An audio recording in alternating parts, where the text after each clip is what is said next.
Our press, our leaders, many of our leaders who were at Glen Eagles in the G8, heard with their own ears my Prime Minister say that under no circumstances ever will India's carbon emissions exceed the allowable limit, whatever that is.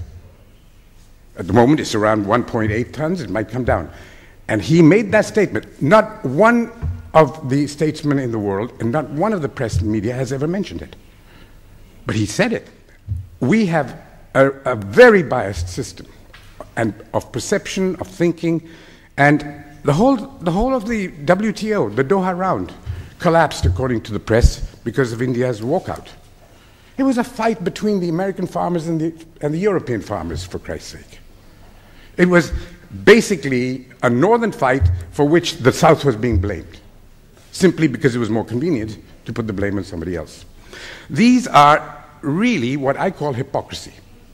It's the basic theme is what's mine is mine and what's yours is up for grabs. So Westphalia hasn't gone away entirely yet. Westphalia may have gone away in terms of territoriality and maybe colonialism to some extent, ostensibly, but it's there. And the lady from Mali certainly made a very strong case for that. The question really is whose reality counts? And till today, it was G8. Luckily for us, G8 is fizzling out a bit, and now it's going to be G20, but that's not enough. From our point of view, India may be there, but it's not what the world is about. I think democracy requires us to, our commitment to democracy requires us to make a commitment to democracy in every sense. And I don't see that happening. Our entire economic systems, our entire justice systems, all basically are moving, shifting goalposts.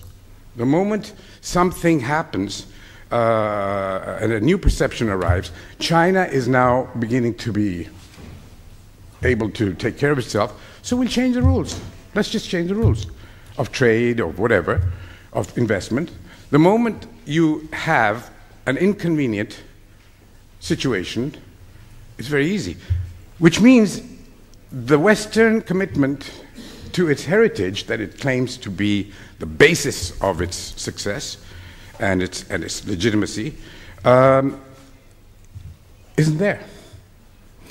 I, as an Indian, have a great objection to people saying, I had a discussion with a Nobel Prize winner 3 weeks ago at the Atomic Energy Commission annual event in Vienna. There were two of us. One was, he was a keynote speaker for the West, and I was the keynote speaker for the South, I suppose. In his 30-minute speech, which was meant to last about 20, he made a very strong case why the South was really vulnerable. It was the poor countries that were going to pay the biggest costs. They were vulnerable because they didn't have the infrastructure to deal with it, the wealth to deal with it. And it wasn't the North that was going to pay many costs. And then the import of his argument was then the South must reduce its carbon emissions. That was basically what he said. When it came to my turn, I said, Professor, an Indian housewife uses 1/100th the amount of energy that an American housewife does, and 1/50th the amount of energy that a European housewife does. Are you asking her to reduce? He said, yes. I said, don't you think that the American housewife has some responsibility? And he looks at me and he says, how? I found that amazing that he would say that in front of 600 diplomats and top scientists. But he had the guts to say it.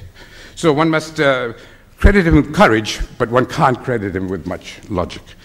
I think we now have to redesign the mixture of what I call the law of the jungle and the law of the zoo, and look at the deeper issues of technology choice that promotes more harmonious living with nature, technology and institutional designs that promote better living with machines.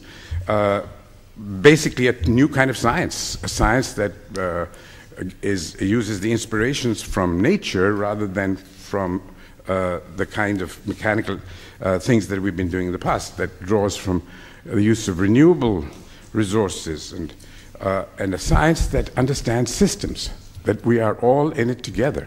We're not only all in it together territorially, that's of course come up many times today, but we're all in it together because right now we've got 6.6 billion people. Most people believe that we will be going up to 7, 8, maybe 9 billion in another 40 years, 50 years. And there's got to be a collapse to 2 billion after that by the end of the century. There's no other way to balance the requirements of a population with the possibilities of the Mother Earth. Already our ecological footprint is 30% over the sustainable production of the Earth.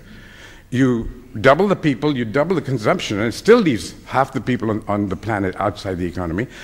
It's not possible. So my question really is, what are the institutions and technology choices we're going to need where not just a few of us will survive, or our children will survive, but a much larger number of people who have a right to survive too.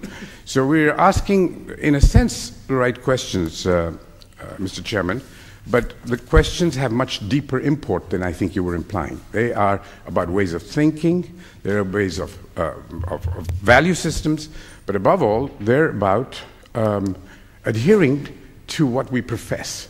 And I have not seen that at all from the lips of any Western politician or political leader. Thanks.